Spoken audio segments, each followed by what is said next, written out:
नमस्ते भाई लोग, कहते हो आप सभी। हम लोग कवर कर रहे थे क्लास 9 एनसीईआरटी फिजिक्स। ठीक है, क्लास 9 का जो फिजिक्स था और चैप्टर का नाम क्या था, ग्रेविटेशन, गुरुत्वाकर्षण।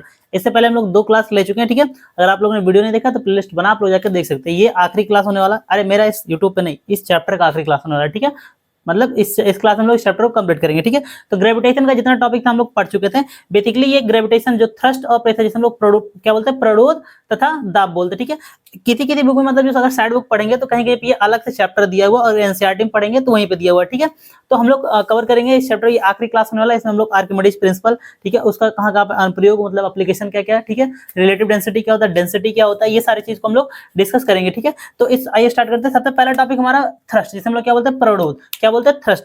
थ्रस्ट एक तरह का फोर्स होता है जब भी किसी ऑब्जेक्ट पर कोई परपेंडिकुलर लंबवत बल कार्य करता है, उसी को हम लोग क्या बोलते हैं, थ्रस्ट बोलते हैं, फिर प्रणोद बोलते हैं। ठीक है, तो परपेंडिकुलर दिशा में कार्य करने वाले बल को ही हम लोग क्या बोलते हैं, थ्रस्ट बोलते हैं, प्रणोद। सिंपल सा क्वेश्चन पूछेगा, परपेंडिकुलर दिशा में कोई फोर्स या बल कार्य करे, उसे हम लोग क्या बोलते हैं, थ्रस्ट बोलते हैं, प्रणोद बोलते हैं। ये एक बल के समान ही होता है। क्या होता है, बल के समान, मतलब जैसे बल है वही थ्रस्ट है। ठीक है, मतलब यहाँ पे हम लोग पढ़े थ्रस्ट, यहाँ पे इसको थ्रस्ट बोलेंगे। ये बेसिकली बल ही क्या, बल क्या है, परपेंडिकुलर। एक बल होगा किसी भी डायरेक्शन में लग रहा है, लेकिन अगर परपेंडिकुलर मतलब लंबवत 90 डिग्री पे बल लगेगा, उसको हम लोग क्या बोलेंगे, थ्रस्ट बोलेंगे। क्या बोलेंगे, थ्रस्ट बोलेंगे, प्रणोद बोलते हैं। और ये वेक्टर क्वांटिटी होता है, ये भी ध्यान रखना। ठीक है, अब अगला टॉपिक है प्रेशर, जिसे हम लोग क्या बोलते हैं, दाब बोलते हैं। इसे हम लोग पी से रिप्रेजेंट करते हैं, इकाई क्षेत्रफल पर कार्य करने वाला बल। ठीक है, उसी को हम लोग क्या बोलते हैं, प्रेशर बोलते हैं, दाब बोलते हैं। मतलब फोर्स पर यूनिट एरिया। ठीक है, force acting on an object पर unit area is known as, उसी को हम लोग क्या बोलते हैं, प्रेशर बोलते हैं। ठीक है, मतलब इकाई क्षेत्रफल पर कार्य करने वाला बल। जैसे मान लीजिए क्षेत्रफल हो गया, अभी इस क्षेत्रफल पे जितना बल कार्य करेगा, ठीक है, उसी को हम लोग क्या बोलेंगे, प्रेशर बोलेंगे, दाब बोलेंगे। ठीक है, इसका फॉर्मूला क्या होता है, प्रेशर बराबर फोर्स अपॉन एरिया, मतलब दाब बराबर बल बटे क्षेत्रफल। अब इसका एसआई यूनिट ध्यान रखना, क्या होता है, पास्कल होता है। क्या होता है, पास्कल। लेकिन मान लीजिए अगर पास्कल ना दिया हो तो पास्कल इसका यूनिट क्या होता है, न्यूटन होता है फोर्स का। एरिया क्या होता है, मीटर स्क्वायर। तो इसका भी यूनिट क्या हो जाएगा, न्यूटन पर मीटर स्क्वायर। तो चाहे पास्कल बोलिए चाहे न्यूटन पर मीटर स्क्वायर बोलिए, ये दोनों एसआई यूनिट ही है। ठीक है, ध्यान रखना है। तो प्रेशर का यूनिट क्या होता है, पास्कल होता है। क्या होता है, पास्कल। ठीक है, ये पॉइंट आप लोग को ध्यान रखना। ठीक है, अब नेक्स्ट अपना अगला टॉपिक है, effect of pressure depend on the 2 factor. मतलब प्रेशर किस किस चीज पर डिपेंड करता है, 2 फैक्टर होते हैं। तो भैया फार्मूला में जो 2 चीज उसी पर तो डिपेंड करेगा, एक फोर्स पर और एक एरिया पे। अब हमने आप लोग को बताया, जब कोई चीज यहाँ से मान प्रेशर बराबर फोर्स अपॉन एरिया, अगर ये कोई चीज इसके सामने होता है, इसको हम लोग बोलते हैं डायरेक्टली प्रोपोर्शनल, समानुपाती। इसका मतलब जो सामने सामने है, इसके बढ़ने से ये भी बढ़ेगा, इससे घटने से ये भी घटेगा। और ये जो नीचे होता है, ठीक है, डिनोमिनेटर में होता है, इसका उल्टा रिलेशन होता है, मतलब इनवर्सली प्रोपोर्शनल, व्युत्क्रमानुपाती होता है। क्या होता है, व्युत्क्रमानुपाती। इसका मतलब उल्टा रिलेशन होता है, इनवर्स रिलेशन होता है। ठीक है, इसका मतलब इसको बढ़ाएंगे तो ये घट जाएगा, इसको घटाएंगे तो क्या हो जाएगा, बढ़ जाएगा। इसका मतलब अगर क्षेत्रफल को घटाएंगे तो क्या हो जाएगा, प्रेशर बढ़ जाएगा। और एरिया मतलब क्षेत्रफल बढ़ाएंगे तो प्रेशर क्या हो जाएगा, घट जाएगा। ठीक है, तो ये 2 फैक्टर्स होते हैं। जैसे मान लीजिए pressure directly proportional to force, मतलब समानुपाती होता है। क्या होता है, समानुपाती। भैया इसे शॉर्टकट में आपको नोट्स बनाना है, लिखना नहीं है, डिस्क्रिप्टिव तो लिखना नहीं, आपको सिर्फ समझना है। तो P directly proportional to force, मतलब बल के समानुपाती होता है। इसका मतलब अगर फोर्स को बढ़ाएंगे तो प्रेशर भी बढ़ जाएगा, और इसको घटाएंगे तो ये भी घट जाएगा। जैसे मान लीजिए किसी ऑब्जेक्ट पे हम मान लीजिए प्रेशर, जैसे मान लीजिए सर पे प्रेशर लगा, बल लगा रहा है, ठीक है, तो फोर्स बढ़ाएंगे तो प्रेशर क्या होगा, बढ़ेगा। ठीक है, और घटाएंगे तो घट जाएगा। इससे क्वेश्चन नहीं पूछता आपके एरिया वाले क्वेश्चन थे। ठीक है, देखिए जो प्रेशर होता है, एरिया का उल्टा रिलेशन होता है, मतलब इनवर्स, व्युत्क्रमानुपाती। इसका मतलब एरिया बढ़ाएंगे तो प्रेशर घट जाएगा, और एरिया घटाएंगे क्या हो जाएगा, प्रेशर घट जाएगा। यही कारण होता है जो बैक का जो पट्टा होता है, क्या बनाया था, चौड़ा बनाया था। क्या बनाया था, चौड़ा। जो बैक का जो पट्टा होता है, चौड़ा क्यों होता है, ताकि देखिए चौड़ा रहेगा तो एरिया ज्यादा होगा, एरिया ज्यादा होगा तो प्रेशर कम हो जाएगा, तो हमारे हाथ में दर्द क्या होगा, कम फील होगा। जैसे रेगिस्तान में जो ऊंट होते हैं, ऊंट आसानी से कैसे चलते हैं, ऊंट का पैर क्या होता है, चौड़ा होता है। ठीक है, तो एरिया ज्यादा घेरते हैं, तो ज्यादा एरिया घेरेंगे, इसका मतलब प्रेशर कम लगाएंगे। तो रेगिस्तान में, रेत में उनका पैर कम धंसेगा, जब प्रेशर कम लगेगा तो कम धंसेगा, आसानी से वो लोग क्या होते हैं, चल लेते हैं। ठीक है, और एक एग्जाम्पल हम लोग सकते हैं, जैसे मान लीजिए चाकू हो गया, चाकू का जो एज होता है उसको शार्प क्यों बनाया था, शार्प इसलिए बनाया था कि भैया शार्प बनाओगे तो एरिया घट जाएगा, पतला हो जाएगा, एरिया घट जाएगा, प्रेशर ज्यादा लगेगा, आसानी से कोई चीज कट जाएगा। जैसे मान लीजिए लोहे का कील को किनारे शार्प क्यों बनाया था, एकदम नुकीला क्यों बनाया था, ताकि जितना एरिया क्या रहेगा, कम रहेगा, प्रेशर उतना ज्यादा लगेगा, और आसानी से कोई चीज हम लोग क्या करेंगे, उसको गाड़ सकते हैं। ठीक है, ये हो गया। जैसे मान लीजिए बिल्डिंग का बेस, जैसे मान लीजिए कोई घर बनाता है तो उसका बेस क्या होता है, चौड़ा बनाता है। जैसे मान लीजिए डैम का बेस चौड़ा क्यों बनाया था, इसी कारण, मतलब क्योंकि प्रेशर ज्यादा लगेगा, एरिया ज्यादा रहेगा तो प्रेशर क्या लगेगा, कम लगेगा। चाकू का ये एग्जाम्पल हो गया। और क्या एग्जाम्पल हो सकता है, जैसे मान लीजिए ट्रक का टायर चौड़ा क्यों बनाया था, ट्रक का टायर चौड़ा रहेगा तो एरिया ज्यादा होगा, प्रेशर क्या लगेगा, कम लगेगा। ऐसे मान लीजिए जो टैंकर होते हैं, मतलब जो आर्मी वाले टैंकर्स होते हैं, उनमें देखिए चेन लगे होते हैं, ठीक है, जो पहिया चलता है ना एकदम चौड़े चौड़े क्या होते हैं चेन, क्योंकि उनका जो भार होता है टन में होता है, किलो में नहीं होता, टन में होता है, ठीक है, जो मतलब जो टैंकर का वेट होता है। तो भैया एरिया ज्यादा रहेगा तो प्रेशर कम लगेगा, आसानी से प्रेशर को झेल लेगा, ठीक है। तो ये कारण है, इसी से क्वेश्चन आपसे पूछता है। तो ध्यान रखना, जो प्रेशर होता है एरिया का उल्टा रिलेशन होता है, एरिया बढ़ाएंगे तो प्रेशर क्या हो जाएगा, घट जाएगा, ठीक है। जैसे मान लीजिए आप डूब रहे हैं पानी में, तो कभी भी खड़े मत रहिए, अगर आपको तैरना नहीं आता तो आप लेट जाइए। देखिए आप खड़े हैं तो सिर्फ आपका पैर का जो एरिया, तो पैर का एरिया जितना वो कम होगा, प्रेशर ज्यादा लगेगा, आप खचाक से नीचे चले जाएंगे। लेकिन आप अगर ऐसे लेट गए तो आपका शरीर का एरिया क्या हो जाएगा, बढ़ जाएगा। अब एरिया बढ़ जाएगा तो प्रेशर क्या हो जाएगा, कम हो जाएगा। और इस पे दो चीज काम करते हैं, एक अपथ्रस्ट भी काम करता है, अभी हम लोग आगे डिस्कस करेंगे अपथ्रस्ट क्या होता है, ठीक है। तो ये सारी चीजें हैं, ठीक है। अब देखिए जितने भी चाहे ठोस हो गया कोई ऑब्जेक्ट, या द्रव होता है या गैस, ये तीनों क्या लगाते हैं, प्रेशर लगाते हैं, दाब लगाते हैं। तो जो ठोस होता है ये अपने भार के कारण दाब लगाते हैं। मान लीजिए कोई ठोस ऑब्जेक्ट है, ठीक है, तो ये इसका भार क्या होता है, mg, जो डाउनवर्ड काम करता है, ठीक है। भार क्या होता है, जो डाउनवर्ड काम करता है, उसी को हम लोग क्या बोलते हैं, मतलब जो ठोस का जो दाब होता है किसके कारण लगता है, भार के कारण लगता है।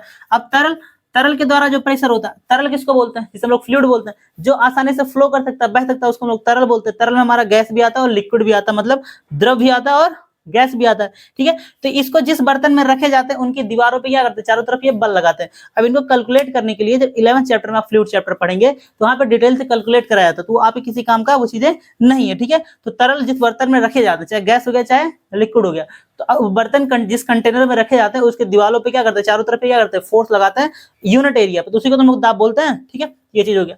अब नेक्स्ट अगला टॉपिक है बायोएंसी, जिसे हम लोग क्या बोलते हैं, उत्प्लावकता बोलते हैं। बायोएंसी क्या होता है, किसी भी द्रव का, द्रव बोल दिया तो इसका मतलब लिक्विड गैस दोनों हो गया, ठीक है, उनकी वो प्रॉपर्टी जिसके कारण उसमें कोई डूबे ऑब्जेक्ट को ऊपर की तरफ ढकेलते हैं। जैसे मान लीजिए पानी में आप लोग नहाते होंगे, डुबकी लगाते होंगे, तो आपको नीचे से एक बल महसूस होता है कि कोई नीचे से ढकेल रहा है। या मान लीजिए मग्गा को पानी में डुबाइए तो ऐसा लगता है नीचे से कोई ढकेल रहा है, वो कौन सी प्रॉपर्टी है, इसी को हम लोग बायोएंसी बोलते हैं, ठीक है।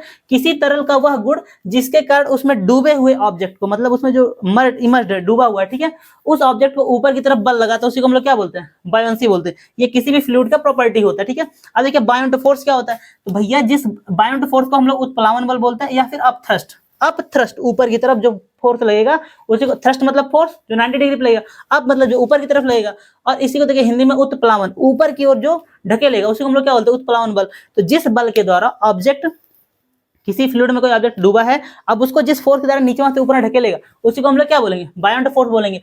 तो किसी तरल में डूबे वस्तु पर जो ऊपर की ओर बल लगता है उसी को हम लोग क्या बोलते हैं, बायोंट फोर्स बोलते हैं, उत्प्लावन बल बोलते हैं, ठीक है। ये बताता है कि कोई ऑब्जेक्ट उसमें डूबेगा कि नहीं डूबेगा। अगर किसी ऑब्जेक्ट पे जो उत्प्लावन ऊपर की तरफ ढकेलने वाला बल है, अगर उसके भार से ज्यादा रहेगा तो उसको ऊपर की तरफ ढकेल देगा, उसमें डूबने नहीं देगा। लेकिन अगर इस उत्प्लावन अपथ्रस्ट से ज्यादा बल हो गया, किसका भार हो गया, इसका वेट का, ठीक है, तो उसको नीचे की तरफ ढकेल देगा, मतलब नीचे तो ढकेल रहा है लेकिन इसका भार इतना ज्यादा हो गया कि अपथ्रस्ट से ज्यादा हो गया, तो क्या हो जाएगा, नीचे जाके डूब जाएगा, ठीक है। तो ये पॉइंट आप लोग को ध्यान रखना। अब अपथ्रस्ट को जो होता है, अपथ्रस्ट मतलब बायोंट फोर्स या उत्प्लावन बल, ऊपर की ओर ढकेलने वाले बल को कौन कौन से कारक प्रभावित करते हैं, तो दो कारक होता है, ठीक है। सबसे पहला होता है वॉल्यूम ऑफ ऑब्जेक्ट,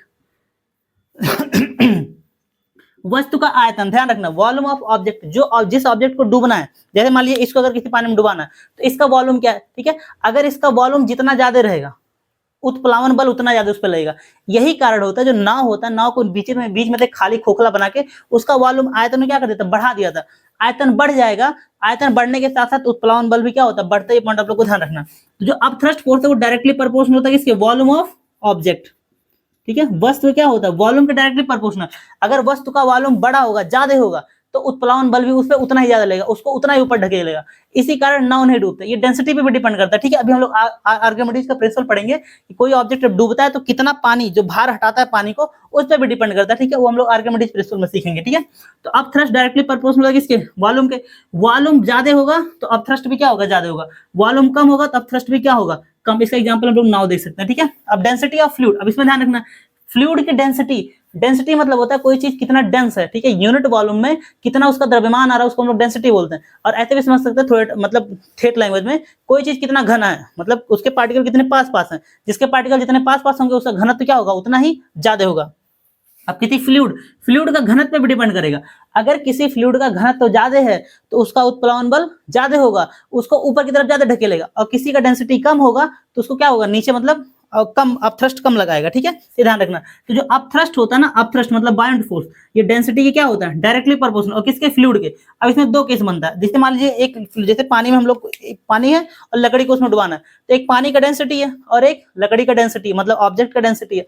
तो इस फ्लूइड का डेंसिटी इस ऑब्जेक्ट के डेंसिटी से अगर ज्यादा होगा, ठीक है, मतलब इसका डेंसिटी ज्यादा है जिसमें ये डूबना है, ठीक है, और इस लकड़ी का डेंसिटी कम है, तो इसमें डालेंगे तो क्या हो जाएगा, तैर जाएगा, डूबेगा नहीं। लेकिन अगर वही मान लीजिए अगर इसका डेंसिटी ज्यादा होगा, इसका डेंसिटी कम हो गया, और तब इसमें डुबाएंगे तो आसानी से क्या हो जाएगा, डूब जाएगा। तो इसमें दो केस बनता है, एक में density of object greater than density of fluid, मतलब फ्लूइड की डेंसिटी से ज्यादा है, तो उस कंडीशन में वस्तु क्या हो जाएगा, डूब जाएगा। जैसे पानी में लोहे का कील, तो जो लोहे की डेंसिटी होती है पानी की डेंसिटी से ज्यादा होता है, उस कंडीशन में लोहे का कील क्या होता है, पानी में डूब जाता है, ठीक है। अब सेकंड केस है density of object greater than, sorry, smaller than density of fluid, मतलब अगर आपकी फ्लूइड का डेंसिटी ज्यादा हो गया, किसका, फ्लूइड, तरल का डेंसिटी ज्यादा हो गया, तो उस कंडीशन में ऑब्जेक्ट क्या हो जाएगा, तैर जाएगा, उसमें डूबेगा नहीं। जैसे पानी में लकड़ी, अब लकड़ी जैसे हरी लकड़ी डालेंगे तो डूब जाएगा, उसकी डेंसिटी अधिक होती है। सूखी लकड़ी की बात करें, ठीक है, तो जो ड्राई लकड़ी होता है, सूखी लकड़ी होता है, ठीक है, उसका क्या होता है, डेंसिटी कम होता है पानी से, उसमें आसानी से तैर जाता है। जैसे पारे में लोहे का कील, ठीक है, जो पारा होता है, जैसे मरकरी बोलते हैं, मरकरी का जो डेंसिटी होता है लोहे की डेंसिटी से अधिक होता है, उस कंडीशन में तो लोहा उसमें आसानी से क्या हो जाता है, तैर जाता है, ठीक है। ये क्वेश्चन अगर पूछेगा कि लोहे, पारे में लोहा क्यों तैर जाता, रीजन क्या है, डेंसिटी, जो लोहे की डेंसिटी है क्या है, कम है, किससे, पारे की डेंसिटी से, तो ये कारण। अब ठीक है, इससे आगे हम लोग डेंसिटी समझते हैं, उसके बाद आर्किमिडीज प्रिंसिपल, उसके चैप्टर हो जाएगा कंप्लीट, ठीक है। अब अगला टॉपिक देखते हैं, अगला टॉपिक क्या है, डेंसिटी, जिसे हम लोग क्या बोलते हैं, घनत्व, ठीक है। तो घनत्व क्या होता है, मास पर यूनिट वॉल्यूम, मतलब इकाई आयतन में जो द्रव्यमान होता है उसी को हम लोग क्या बोलते हैं, डेंसिटी बोलते हैं, ठीक है। जैसे डेंसिटी आप लोग ऐसे नॉर्मल समझ सकते हैं, किसी भी ऑब्जेक्टिव पार्टिकल कितने कितने पास है, जैसे मान लीजिए ये कोई कंटेनर, ठीक है, ये मान लीजिए इसका कुछ ना कुछ आयतन होगा, क्या होगा कि इसका कुछ ना कुछ आयतनों का वॉल्यूम होगा। अब मान लीजिए इसमें कोई पदार्थ हम लोग डाल रहे हैं, तो इसमें उस आयतन, ठीक है, इस आयतन में, यूनिट आयतन में इस पदार्थ की कितनी मात्रा आ रही है, कंटेन हो रहा है, उसी को हम लोग क्या बोलते हैं, उसका डेंसिटी बोलते हैं, घनत्व बोलते हैं। जैसे मान लीजिए इसमें हम लोग लोहा रखते हैं, तो लोहा एक अलग अमाउंट में रखा जाएगा, ठीक है। अब मान लीजिए इसमें रुई हम लोग क्या रख रहे हैं, कॉटन, ठीक है, मान लीजिए इतने में हमें कॉटन रखना, तो इतना, उसका लगभग वेट भी नहीं पता चलेगा, मतलब नैनोग्राम में भी नहीं आएगा, ठीक है। अगर मान लीजिए इतना हम लोग क्या रख दें, इसमें लोहा रख दें, तो तक तक किलो में आ जाए, ठीक है। तो क्या बताता है, डेंसिटी यही बताता है कि यूनिट वॉल्यूम में उस पदार्थ की कितनी मात्रा है, ठीक है, कितना उसका द्रव्यमान, कितना मास उसमें उपस्थित, उसी को हम लोग क्या बोलते हैं, डेंसिटी बोलते हैं, ठीक है। अब इसका मात्रक क्या होता है, देखिए ध्यान से, मास की यूनिट क्या होता है, किलोग्राम, और वॉल्यूम में क्या होता है, मीटर क्यूब, तो किलोग्राम पर मीटर क्यूब से क्या हो जाएगा, मात्रक हो जाएगा। अब देखिए मैंने पीछे बताया था कि मास कभी भी चेंज नहीं होता, ये हमेशा क्या होता है, कांस्टेंट होता है, मतलब नियत रहता है, इसका वैल्यू चेंज नहीं होता। तो अच्छा, अगर मास कांस्टेंट है, इसका मतलब वैल्यू किस पे डिपेंड करेगा, वॉल्यूम पे, कि वॉल्यूम नीचे है कि नहीं नीचे है, तो इसका मतलब जो डेंसिटी हमारा इनवर्सली प्रोपोर्शनल है किसके, वॉल्यूम के, व्युत्क्रमानुपाती क्रमानुपाती। इसका मतलब अगर वॉल्यूम को हम लोग बढ़ा देंगे, क्या करेंगे, वॉल्यूम को बढ़ाएंगे, तो डेंसिटी क्या हो जाएगा, घट जाएगा, कम हो जाएगा। यही कारण होता है, जो नाव होता है, नाव को क्या होता है, वॉल्यूम बढ़ा दिया था जिससे उसका डेंसिटी क्या हो जाए, घट जाए, ठीक है। तो नाव का जो पानी में तैरना सिर्फ इसी पे डिपेंड नहीं करता, वो आर्किमिडीज प्रिंसिपल होता है, उस पर भी डिपेंड करता है। अभी मतलब आगे पढ़ाएंगे हम लोग उसको, ठीक है, डिस्कस करेंगे आगे, ठीक है। तो इसका मतलब क्या हुआ, डेंसिटी इनवर्सली प्रोपोर्शनल किसके, वॉल्यूम के। इसका मतलब वॉल्यूम को बढ़ाएंगे तो डेंसिटी क्या हो जाएगा, घट जाएगा, कम हो जाएगा, ठीक है। अब देखिए, जैसे मान लीजिए पानी का घनत्व कितना होता है, 1000 किलोग्राम पर मीटर क्यूब। इसका मतलब एक कोई कंटेनर बनाइए जो 1 मीटर लंबा, 1 मीटर चौड़ा, 1 मीटर क्या ऊंचा हो, ठीक है। इसमें कितना पानी आएगा, 1000 किलोग्राम, कितना आएगा, 1000 किलोग्राम। तो इसका मतलब पानी का डेंसिटी कितना होता है, 1000 किलोग्राम इसकी डेंसिटी होती है। अब कोई ऑब्जेक्ट का अगर डेंसिटी 1000 से अधिक होगा तो उसमें डूब जाएगा, अगर 1000 से कम होगा तो उसमें क्या हो जाएगा, तैर जाएगा, क्या हो जाएगा, तैर जाएगा, ठीक है। अब नेक्स्ट अगला टॉपिक है आर्किमिडीज प्रिंसिपल। आर्किमिडीज सिद्धांत क्या होता है, ध्यान से समझिएगा, आर्किमिडीज सिद्धांत क्या होता है। जैसे मान लीजिए कोई ऑब्जेक्ट, ये पानी है, ठीक है, अब इस पानी में कोई ऑब्जेक्ट डूब रहा है, क्या कर रहा है, डूब रहा है, मतलब इसमें डाल दिए, तो ये बताइए इस पे जो अपथ्रस्ट बल काम करेगा, इस पे करेगा कि नहीं करेगा। तो ये अपथ्रस्ट बल का मान कितना होगा, जैसे मान लीजिए पानी में कोई ऑब्जेक्ट डूबता है तो पानी को अपने पास से क्या करता है, हटाता है, रिप्लेस करता है, डिस्प्लेस करता है, ठीक है, विस्थापित करता है। जैसे मान लीजिए पानी में जब पूरा पानी भरा हो मग्गे में, ठीक है, उसमें हाथ डाले तो पानी बाहर निकल जाता है, तो वो पानी डिस्प्लेस नहीं हो गया। तो ये जो इस पे जो अपथ्रस्ट बल जितना काम करेगा, ठीक है, वो किसके बराबर होगा, इस वस्तु के द्वारा जो पानी रिप्लेस किया जाएगा, हटाया जाएगा, क्या होगा, मतलब इस वस्तु को पानी में डुबाएंगे, इस पानी के द्वारा जितना इस पानी को, मतलब इस तरल को, जो भी इस तरल है या कोई फ्लूइड है, जितना मात्रा में हटाएगा, जितना इसका भार होगा, उसी के बराबर इस पे अपथ्रस्ट बल काम करेगा, क्या करेगा, अपथ्रस्ट बल। अब मान लीजिए कोई ऑब्जेक्ट है, इसका भार कुछ होगा, ठीक है, एक निश्चित मान लीजिए 10 न्यूटन मान लीजिए इसका भार है, ठीक है। अगर ये अपने भार के बराबर क्या कर दे, पानी को रिप्लेस कर दे, हटा दे, उसके भार के बराबर क्या कर दे, रिप्लेस कर दे, डिस्प्लेस कर दे, ठीक है, मतलब हटा दे, तो उस कंडीशन में जो अपथ्रस्ट होगा इसके भार से ज्यादा नहीं हो जाएगा, तो भार से ज्यादा हो जाएगा तो तैर नहीं जाएगा। इसका मतलब किसी ऑब्जेक्ट को अगर पानी में तैरना है या किसी भी फ्लूइड में तैरना है तो उसके अपने भार के बराबर या भार से ज्यादा पानी को रिप्लेस करना पड़ेगा, हटाना पड़ेगा, चाहे वो पानी हो या कोई फ्लूइड हो, ठीक है। तो आर्किमिडीज प्रिंसिपल यही बोलता है किसी तरल में डूबी हुई वस्तु पर ऊपर की ओर जो बल लगता है, ठीक है, ऊपर की ओर जो बल जिसे हम लोग अपथ्रस्ट पढ़े, अभी पीछे पढ़े ना, अपथ्रस्ट जिसे हम लोग क्या बोलते हैं, बॉयंट फोर्स, उत्प्लावन बल बोलते हैं, ठीक है, वो उतने ही तरल के भार के बराबर होता है जिसे वस्तु के द्वारा क्या किया जाए, विस्थापित किया जाए। तो किसी तरल पर डूबी हुई वस्तु पर ऊपर की ओर जो बल लगाया जाता है, ठीक है, लगाए जाने वाला बल उतना ही होता है जितना तरल के भार के बराबर क्या वो रिप्लेस करता है। यही बताया, जितना ये भार हटाएगा, जितना ये तरल को हटाएगा, उतना ही इसमें क्या करेगा, अपथ्रस्ट बल काम करेगा। इसका मतलब अगर ये अपने भार से अधिक या उसके बराबर पानी को रिप्लेस कर दे या कोई भी लिक्विड रिप्लेस कर दे, हटा दे, तो उस पर अपथ्रस्ट क्या होगा, उतना ही ज्यादा होगा। तो भैया अगर ये इसके भार से ज्यादा पानी रिप्लेस कर दिया, इसका मतलब इसके भार से ज्यादा क्या हो गया, अपथ्रस्ट लग रहा है। तो जितना उसका भार है नीचे की तरफ, उससे ज्यादा उससे अपथ्रस्ट लग रहा है, ठीक है, ये तैर नहीं जाएगा, उस पर डूबेगा कहां, तो वही चीज हो रहा है, ठीक है। ये कंक्लूजन इससे क्या निकला, निष्कर्ष क्या निकला, यदि किसी वस्तु अपने भार या भार से अधिक पानी को विस्थापित कर देगा तो क्या हो जाएगा, वो तैर जाएगा आसानी से पानी में। तो ये पॉइंट आप लोग को समझ में आ गया, ठीक है। ये चीज अपना ध्यान रखना आर्किमिडीज प्रिंसिपल के बारे में, ठीक है। मतलब अगर कोई ऑब्जेक्ट अपने भार से अधिक को पानी को रिप्लेस करेगा या किसी भी तरल में रिप्लेस करेगा तो क्या हो जाएगा, उसमें तैर जाएगा। जो तैरने वाले होते हैं वो क्या करते हैं, यही तो करते हैं, जब हाथ पैर मारते हैं वो पानी को हटाते हैं अपने पास से, क्या करते हैं, पानी को हटाते हैं। अगर अपने भार से ज्यादा का पानी हटा देंगे तो तैर जाएंगे और नहीं तो डूब जाएंगे। और यही क्या होता है, नाव पे भी यही प्रिंसिपल काम करता है, ठीक है। अब देखते हैं इसका एप्लीकेशन, मतलब आर्किमिडीज प्रिंसिपल का क्या क्या एप्लीकेशन है, अनुप्रयोग कहाँ पे होता है। इसमें सबसे पहले रिलेटिव डेंसिटी ज्ञात करने में, भैया देखिए डेंसिटी अगर ज्यादा है, एक का कम है, तो डेंसिटी इसका कम होगा, वो तैर जाएगा उसमें, ठीक है। तो रिलेटिव डेंसिटी मतलब सापेक्षित घनत्व, एक दूसरे तरल के रिलेशन में, ठीक है, उसके सापेक्ष में दूसरे का हम लोग डेंसिटी निकालते हैं, उसको हम लोग क्या बोलते हैं, रिलेटिव डेंसिटी। तो बेसिकली हम लोग पानी के रिस्पेक्ट में सबकी डेंसिटी निकालते हैं, उसको हम लोग क्या बोलते हैं, रिलेटिव डेंसिटी बोलते हैं, ठीक है। शिप्स और सबमरीन जो मतलब पनडुब्बियां होते हैं, जो जहाजे होते हैं, वो किस पे काम करते हैं, इसी आर्किमिडीज प्रिंसिपल पे काम करते हैं। देखिए जब पानी में जब नाव जाता है तो कितना पानी हटाता है, अपने भार से ज्यादा पानी को क्या करता है, रिप्लेस करता है, डिस्प्लेस करता है, विस्थापित करता है। तो ये इसी पे काम करता है, ठीक है।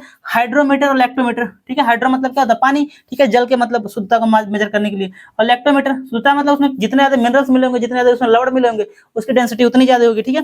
लैक्टोमीटर क्या क्या काम होता है, लैक्टो मतलब दूध से रिलेटेड होता है। तो दूध में जो क्या कहते हैं, घी का वसा, सॉरी, जो फैट का मात्रा होता है उसको मेजर करने के लिए हम लोग क्या यूज करते हैं, लैक्टोमीटर, ठीक है। अब इस चैप्टर का लास्ट टॉपिक है रिलेटिव डेंसिटी, हम लोग सापेक्षित घनत्व बोलते हैं, ठीक है। सापेक्षित घनत्व हम लोग किसके रिस्पेक्ट में निकालते हैं, वाटर के। तो ये किसी डिपेंड करता है, मतलब किसी भी अगर तरल का हम लोग रिलेटिव डेंसिटी उसके सापेक्ष में निकालते तो हम लोग उसको रखेंगे, ठीक है। तो बेसिकली हम लोग जल के ही रिस्पेक्ट में निकालते हैं, इसलिए हम लोग नीचे क्या रखते हैं, जल का घनत्व।